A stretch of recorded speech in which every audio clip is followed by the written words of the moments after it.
बड़ा सुंदर दही चूड़ा के खिचड़ी के त्योहार होला मकर संक्रांति में। तो हर बहिन के आशा रहेला कि भाई हमर जरूर आई। अब बहिनी माँ बाप के जे बात होला वो भाई भौजाई में बात ना होला। अगर माँ होली तो ओकरा बेटी के ध्यान जरूर रहेला कि छोट से छोट पर्व हो चाहे त्योहार हो, लेकिन हमरा बेटी की यहाँ एगो तिल भी जाई लेकिन जाई। लेकिन उहे जब भौजाई आ जाई तो ओकरा याद रहे चाहे ना रहे। तो एगो बहिनी के का दर्द बा।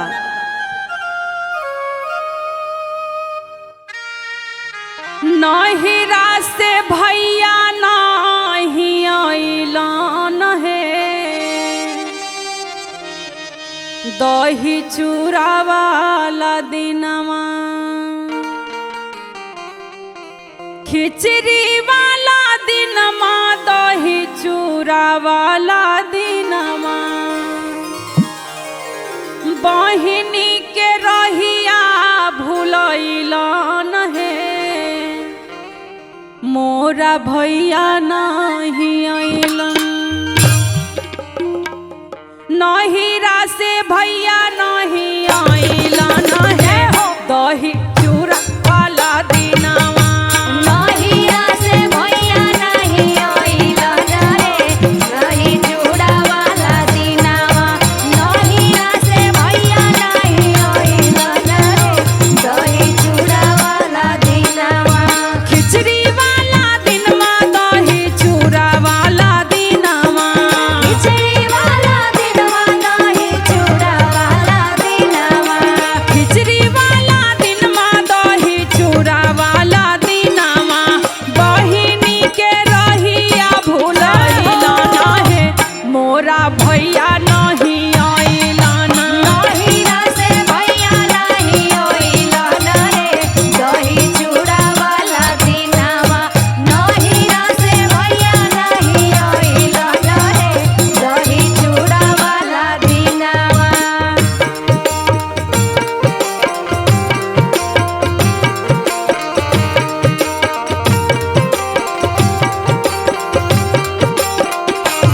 नहिरा से भैया नहीं अइलन रे, दही चूड़ा वाला दिनवा, नहिरा से भैया नहीं अइलन रे, दही चूड़ा वाला दिनवा। आ जब खिचड़ी के पर्व होला बहिना तो इतना ठंड रहेला, लेकिन उहो में गाय के गोबर से आंगन लिपल जाला, कुहासा रहेला। हाँ, आ तब कितना सुंदर आग जला के आ दही चूड़ा खाइल जाला। कैसे?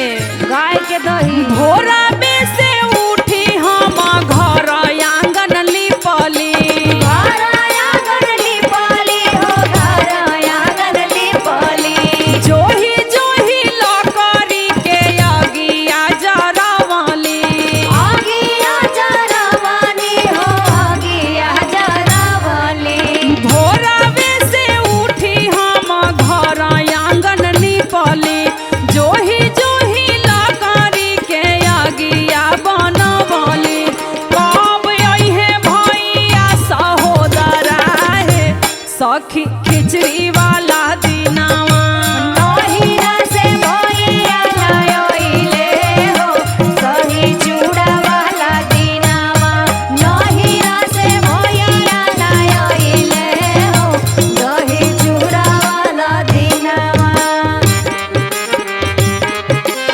आवत रे गाड़ी में तेल नइखे,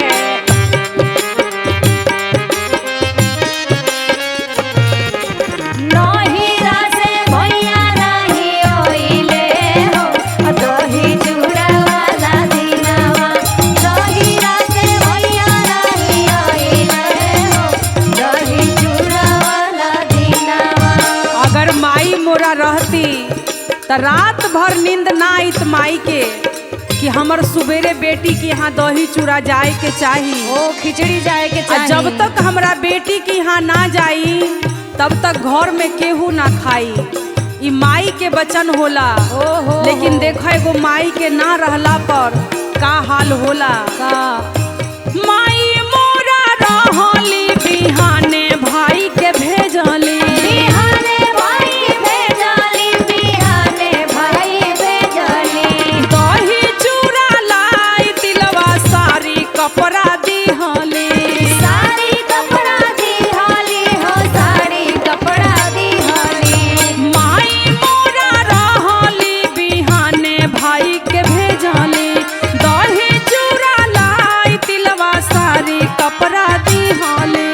आँखिया से गिरे हमरा लोरावा है दही चूड़ा वाला दिनावा। नहिरा से भैया नहीं आइले हो, दही चूड़ा वाला दिनवा। नहिरा से भैया नहीं आइले हो, दही चूड़ा वाला दिनवा। खिचड़ी वाला दिनवा दही चूड़ा वाला दिनवा। खिचड़ी वाला दिनवा, दही चूड़ा वाला दिनवा। खिचड़ी वाला दिनवा दही चूड़ा वाला दिनवा। बहिनी के रहिया भुलाइला नाहे मोरा भैया नहीं आइला ना। बहिरा के रहिया भुलाइला नाहे, मोरा भैया नहीं आइलन। बहिनी के रहिया भुलाइला नाहे, मोरा भैया नहीं आइलन। और आई हाँ तिला संक्रांत के बड़ा महान त्योहार होला। हाँ और हर बेटी के शौक होला जे हमर नैहर से कुछ न कुछ जरूर हमर माई बाप भेजी। भेजी। आ जब माई बाप ना रहता नैहर में हाँ तो नैहर की आसे टूट जाता। टूट जाता। बेटी निराश होके माई के ध्यान में रोत तारी और कैसे कहत तारी कैसे? कि कहाँ से अतई गे बहिना दही चूड़ा तिलवा रे जान। जान रे दही चूड़ा तिलवा रे जान। रे जान कहाँ मामा नैबै खिचड़ी तोरा बिया रे जान। रे जान कहाँ मामा नैबै खिचड़ी परबिया रे जान। रे जान कहाँ मामा नैबै खिचड़ी परबिया रे जान। कहाँ माँ से अइत गे बहिना दही चूड़ा तिलवा रे जान।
देखी बहिना, हाँ अब की बार की खिचड़ी तो हम ससुरे में ना मनाए। कहाँ मनाइबू?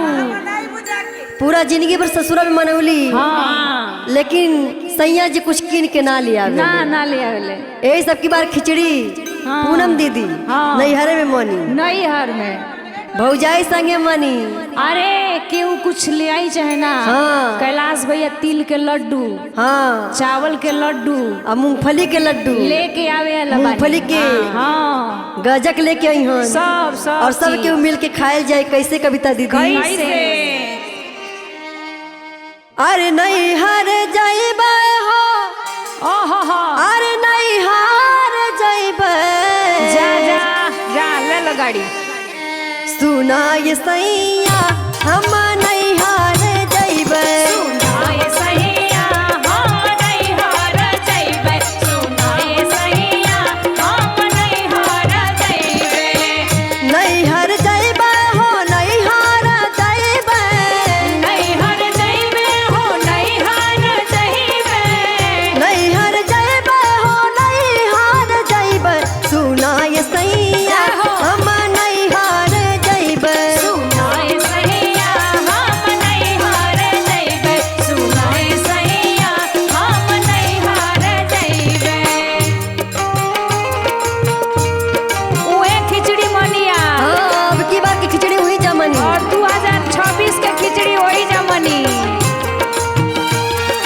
हाँ बिहार में सुनाए सैया हम नैहर जइबे, सुनाए सैया हम खिचड़ी बनइबे।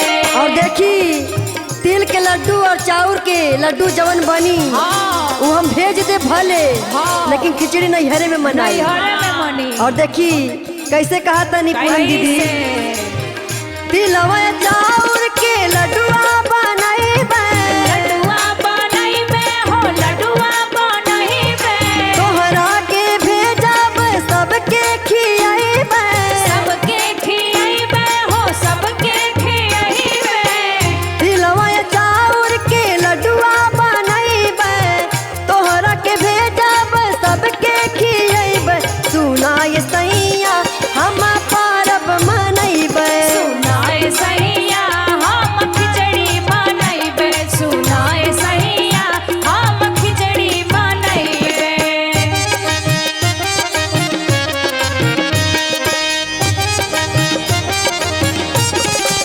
सुनाए सैया हम खिचड़ी बनइबे, सुनाए सैया हम नैहर जइबे। और प्रियंका बहन के ले आई के ले जाई देखी, अब की बार हम अपने भैया से कहले बानी का कि खिचड़ी में हमरा के आके हाँ लेके जाई नहीं हो, हाँ। कहा से घर में बड़ा लड़ाई होता। बहुत लड़ाई होता। इतना शुभ दिन के त्योहार हो। राजू भैया ले गई है आके। हाँ, राजू भैया के ले जाई हन, हाँ। और संगे संगे पिंटू भैया भी आके ले जाई अब हन। बबलू के लगे सो खिचड़ी नहीं खे मना ना ना वो लोग के संगे नहीं खे जाए के। लेकिन सुनी हाँ। बड़ा शुभ त्योहार बा, शुभ शुभ और सुबह सुबह मनावे के बा कैसे? कैसे? बड़ा शुभ शुभ हमें खिचड़ी के दिनवा, खिचड़ी के दिनवा हो खिचड़ी के दिनवा, बीतेला खरवा से आइल सुदिनवा, आइल सुदिनवा हो आइल सुदिनवा, बड़ा शुभ शुभ हमें खिचड़ी के दिनवा, बीतेला खरवा से आइल सुदिनवा, सुना ये सैया ए सैया, का हो?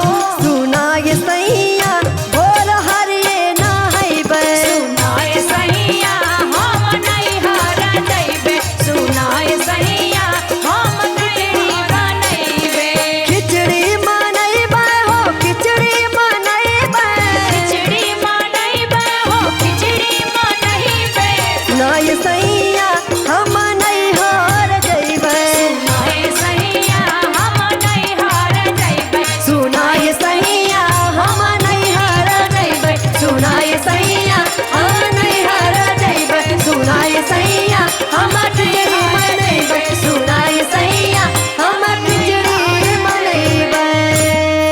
तो गाड़ी सुन बुलावा ली, जा नैहर जा। हाँ नैहरे जाए और खिचड़ी उहे मनाए। देखी आज खिचड़ी के दिन हो, सब लोग भोरे भोरे नहा के हाँ आ कैसे खिचड़ी खैले बैठल बा। कैसे? तिल के लाई बनल बा। हाँ बड़ी शुभ दिन हो, कितनो ठंडी पड़े नहाइल जरूरी होला। गंगा स्नान करी।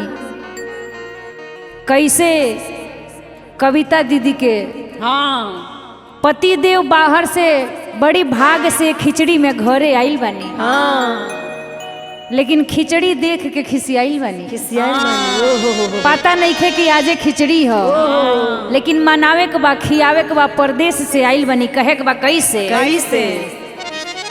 कि अरे चौरा उरदिया के खिचड़ी बनवानी ना खैले, ना खैलहन। ना खैलो न खिसियाइल बड़न। पता नहीं खे कि आज खिचड़ी हो। कि अरे चौरा उरदिया के खिचड़ी बनवानी ना खैले, अरे ना खैले, परदेसी बलमुआ ना खैले। परदेसी बलमुआ ना खैले, परदेसी बलमुआ ना खैले। चौरा उरदिया के खिचड़ी बनवानी ना खैले, चौरा उरदिया के खिचड़ी बनवानी ना खैले। अरे ना खैले, परदेसी बलमुआ ना खैले। परदेसी बलमुआ ना खैले, परदेसी बलमुआ ना खैले। देखी कितना सुंदर चोखा बनल बानी गोलका बैगन के, तबो नहीं खन खा। टमाटर आलू पड़ल बा। परदेसी बलमुआ ना जय हो खैले, खाला। परदेसी बलमुआ ना खैले। रतिये से बाड़ा न मुहवा फूलैले, मुहवा फूलैले हो मुहवा फूलैले। 10 बजे गईले उ नाही नहैले। नाही नहैले हो नाही नहैले। रतिये से बाड़ा न मुहवा फूलैले, 10 बजे गईले उ नाही नहैले। तिलवाया गुड़वा के लैया बनवानी ना खैले, तिलवाया गुड़वा के लैया बनवानी ना खैले। अरे ना खैले, परदेसी बलमुआ ना खैले। परदेसी बलमुआ ना खैले, परदेसी बलमुआ ना खैले। अरे उठी खाई, काई आज बड़ी शुभ दिन हो। हाँ देखी कैसन खिचड़ी आ दही चूड़ा के इंतजाम भइल बा, आ मीठा भी बा, मीठा के 4 गो भेलियो बा। परदेसी बलमुआ ना जय हो। खैले, परदेसी बलमुआ ना खैले। बड़ी भाग खिचड़ी में आइल बड़े घरवा, आइल बड़े घरमा हो आइल बड़े घरमा। हर साल पियऊ रहेले बहरवा। रहे बहरमा रहेले बहरमा। देखी हर साल तो बाहरे रहत रहनी हो, हाँ। अब की 2026 में घरे आइल बानी। आइल बानी। यही से कहतानी कि सुबह सुबह पर्व मन जाओ, हाँ, खिसियाई ना। खिसियाई मत। आज खिचड़ी दही चूड़ा खाई, हाँ। काल रुआ के भभरी भर के खिया दे। हाँ। आ कैसे कविता दीदी मनाओ तरी कह तरी कैसे? कैसे? अरे बड़ी भाग खिचड़ी में आहिल बड़े घरवा, आइल बड़े घरमा हो आइल बड़े घरमा। हर साल रहेले पियऊ बहरवा। पियऊ बहरमा हो पियऊ बहरमा। आलू आ बैगन के चोखा बनवानी ना खैले, आलू बैगन के चोखा बनवानी ना खैले। अरे ना खैले, परदेसी बलमुआ ना खैले। परदेसी बलमुआ ना खैले, परदेसी बलमुआ ना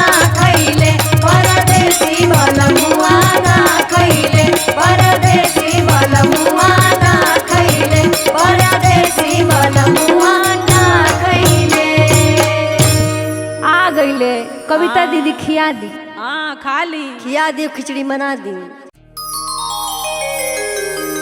और आई चाहे दिन कोनो होई, लेकिन तिला संक्रांत 14 तारीख के मनायल जाला। जय हो। बिहार से लेके बंगाल तक जहाँ जहाँ हमर बिहारी भैया सब बा, सब तर तिला संक्रांत 14 तारीख के मनता धूमधाम से। हाँ बिल्कुल। और आई हमहू आई सब गोटा मिल के आई वेब म्यूजिक में आई मनावतानी खिचड़ी। और कहे के बा कैसे कैसे? अरे नाही रासे लाई नाही आइले हो, अब भगिन माँ बार बार पूछे नाही रासे लाई नाही आइले हो, भगिन माँ बार बार पूछे नाही रासे लाई नाही आइले हो, भगिन माँ बार बार पूछे। बार बार पूछे भगना बार बार पूछे, बार बार पूछे भगना बार बार पूछे। अरे बार बार पूछे भगना बार बार पूछ। अरे नाही रासे तिलवा नाही आइले हो, अब भगना बार बार पूछे नाही रासे तिलवा नाही आइले हो, भगना बार बार पूछे नाही रासे लाई नाही आइले हो, भगना बार बार पूछे।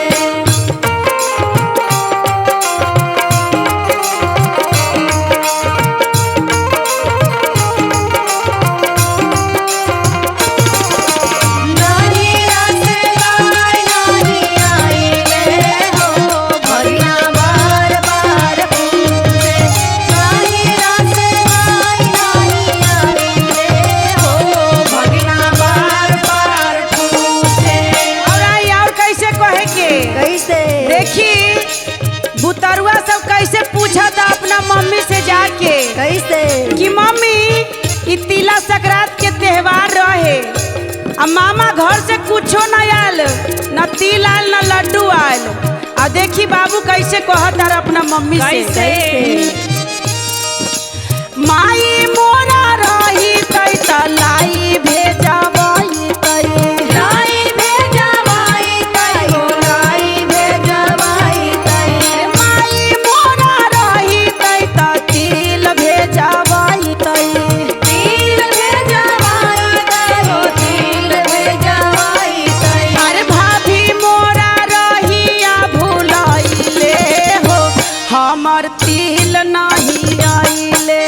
नहीं रासे लाई नहीं आइले हो, भगना बार बार पूछे नहीं रासे लाई नहीं आइले हो, भगना बार बार पूछे।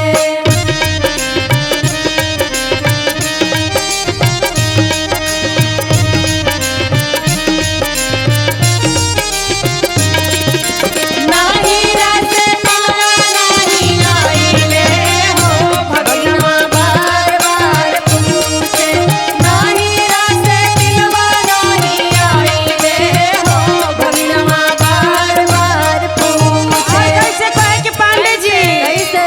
अगर माई बाप रहित तो ई त्योहार में लाई चूड़ा जरूर आइत नहीं ऐसे। हाँ। और भाई भौजाई केहू के कोई ना होला। अगर माई बाप मर जाई तो भाई भौजाई कबो बोलाइबो ना करी। कबो ना बोलावो और ना देखी बोलावो। कैसे कहे के कैसे? पापा मोरा रही ते तिला बैठावाई ते, तिला बैठावाई ते हो तिलवा बैठावाई ते। अरे बाबू मोरा रही ते चूड़ा भेजवाई ते, चूड़ा भेजवाई ते हो चूड़ा भेजवाई ते। अरे भैया मोरा रहिया भुलाइले हो, हमर लाई नहीं आइले। भैया मोरा रहिया भुलाइले हो, मोरा लाई नहीं आइले। अरे नहीं रासे लाई नहीं आइले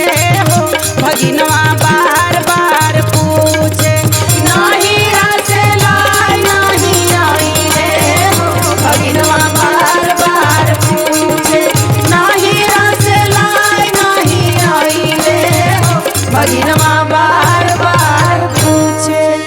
मामा लेके ना आया लाई चूड़ा, नहीं। भगना बार बार पूछता। आब हमरा यहाँ एगो और त्योहार होला पांडे जी, हाँ जकरा खिचड़ी कहल जाला। मकर संक्रांति। हाँ, तिला संक्रांति के पवनी। 4 बजे भोरवा में नहाय के बा। हाँ। चाहे केतनो कोहरा रहे, नहाई के बाद केतनो ओस बरसे, लेकिन फिर भी नहाय के बा। हाँ। नहा के ठंडा ठंडा दही चूड़ा खायल जाला। खायल जाला। कैसे? कैसे?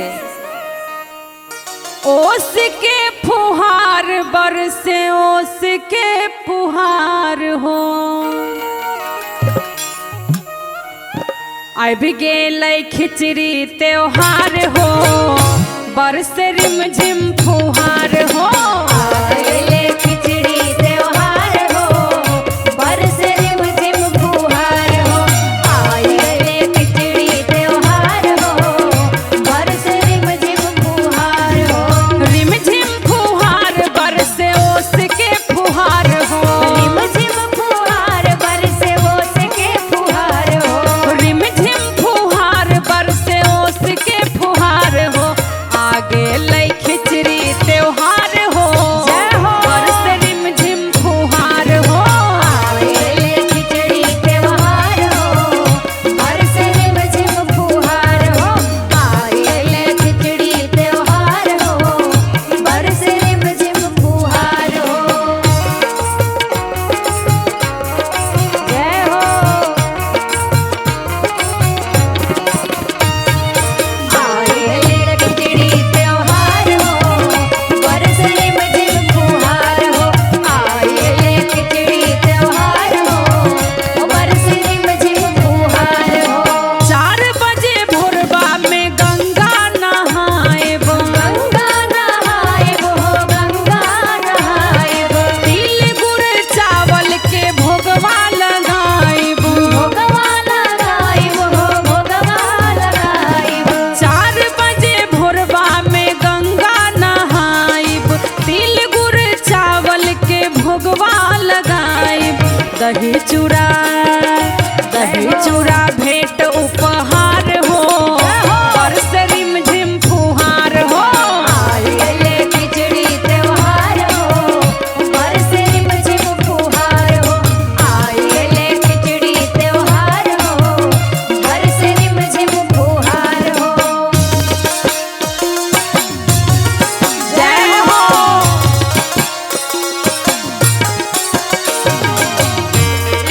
खिचड़ी त्योहार हो, बरसे रिमझिम फुहार हो। आइले खिचड़ी त्योहार हो, बरसे रिमझिम फुहार हो। लाई तिल कुट हम चढ़ाइब अग्निदेव के। चढ़ाइब अग्निदेव के, चढ़ाइब अग्निदेव के। पूरा परिवार मिली पूजब सूर्य देव के। पूजब सूर्य देव के हो, पूजब सूर्य देव के। लाई तिल कुट हम चढ़ाइब अग्निदेव के। पूरा परिवार मिली पूजब सूर्य देव के। सबके हूँ भैले गुलजार हो, बरसे रिमझिम फुहार हो। आइले खिचड़ी त्योहार हो, बरसे रिमझिम फुहार हो। आइले खिचड़ी त्योहार हो, बरसे रिमझिम फुहार हो। रिमझिम फुहार बरसे, ओस के फुहार हो। रिमझिम फुहार बरसे, ओस के फुहार हो। रिमझिम फुहार बरसे, ओस के फुहार हो। आगे लै खिचड़ी त्योहार हो, बरसे रिमझिम फुहार हो। आइले खिचड़ी त्योहार हो, बरसे रिमझिम फुहार हो। आइले खिचड़ी त्योहार हो, बरसे रिमझिम फुहार हो। आइले खिचड़ी त्योहार हो, बरसे रिमझिम फुहार हो।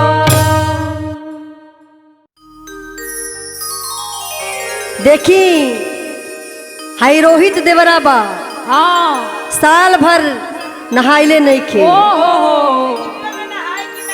इतना गन्हात बाई पिछला खिचड़ी के पिछला खिचड़ी के नहाइले बा।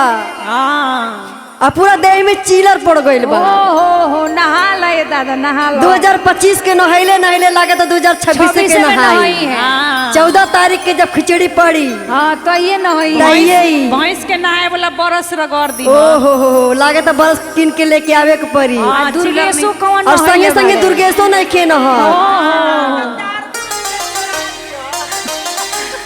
नहा लो कम से लोहे कम। का पुरुष लेके आए हमनी के घस घस के नहाई ह और घस घस के नहावल जाई। छोड़ो का नहाई लो। हाँ लेकिन नहा ले बबुआ ना तो पूरा देह में चीलर पड़ी तो क्यों छुए ना दे। कैसे हाँ और कैसे कैसे कैसे रोहित बबुआ नहाता रहे खिचड़ी को और कैसे कैसे खिचड़ी पे नहाता रे। अरे आज हवे खिचड़ी के दिनवा हो रोहित हाली से नहाला जाए रोहित नहा लो आज। नहा ले बबुआ ना तो बड़ा बेइज्जती होई। दोनों जना साथ ही जाके नहा लो छोड़ा। ना ना संगे नहीं के नहाए के लेकिन खिचड़ी के नहाला ई पर्व के शुभ शुभ मनाला कैसे। अरे आज हवे खिचड़ी के दिनवा हो देवरू हाली से नहाला। आज होले खिचड़ी के दिनवा हो बीरा हाली से नहालो। आज होले खिचड़ी के दिनवा हो बबलू हाली से नहालो। हाली से नहाला बबलू हाली से नहाला। हाली से नहालो विजय हाली से नहालो। अरे हाली से नहाला रोहित हाली से नहाला। हाली से नहालो राजू हाली से नहालो। बनल बावे उड़द के खिचड़िया हो रोहित हाली हाली खाला। आज होले खिचड़ी के दिनवा हो ए बबलू हाली से नहालो। आज होले खिचड़ी के दिनवा हो ए सोनम हाली से नहालो। नहालो 1 महीना भइल नहैले। हाँ नहाला नहाला आज होले खिचड़ी के दिनवा हो पूनम हाली से नहालो। आज होले खिचड़ी के दिनवा हो ए मधु हाली से नहालो। और देखा हाँ। दही चूड़ा भी लेके आ गइल बानी और संगे संगे गुड़ और चीनी भी लेके आइल बानी। अब विजय से कह दो वो दही चूड़ा मीठा खा ले। हाँ हाँ और देखी गुड़पट्टी भी लेके आइल बानी पूनम दीदी। हाँ अब की बार नहाए के बा और दही चूड़ा खाए के बा कैसे। कैसे दही या चूड़ा बावे संगे गुड़ चीनी। संगे गुड़ चीनी संगे गुड़ चीनी। सागरी सामान हम लाइल बानी कीनी। लाइल बानी कीनी हो लाइल बानी कीनी। और दही या चूड़ा बावे संगे गुड़ चीनी। सागरी सामान हम लाइल बानी कीनी। तिलवा के बनल बावे लड्डुआ हो रोहित हाली हाली खाला। आज होवे खिचड़ी के दिनवा हो रोहित हाली से नहालो। आज होवे खिचड़ी के दिनवा हो आलम हाली से नहालो। अरे आलम भैया नहाए के पड़ी खिचड़ी में। और 3 देखी महीना हो गई। नागेंद्र भैया भी नहाए के पड़ी। आज होवे खिचड़ी के दिनवा हो नागेंद्र हाली से नहालो। आज होवे खिचड़ी के दिनवा हो दुर्गेश हाली से नहालो। और देखी दुर्गेश बबुआ अब की खिचड़ी के सवेरे सवेरे भोरही में 4 बजे नहाए के बा। 4 बजे केहू ना नहाला खाली हाँ। एगो कैलाश भैया 4 बजे नहानी। लेकिन रोज ना नहाई ठीक बा लेकिन खिचड़ी के दिन तो नहाए के पड़ी।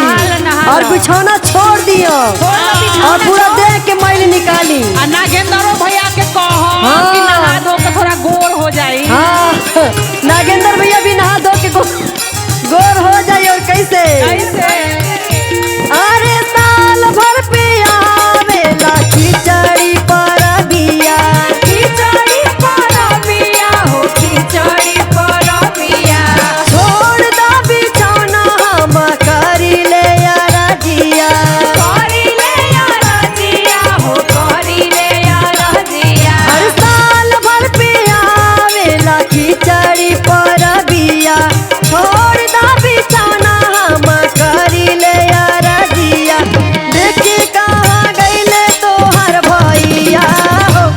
देवरू हाली से नहा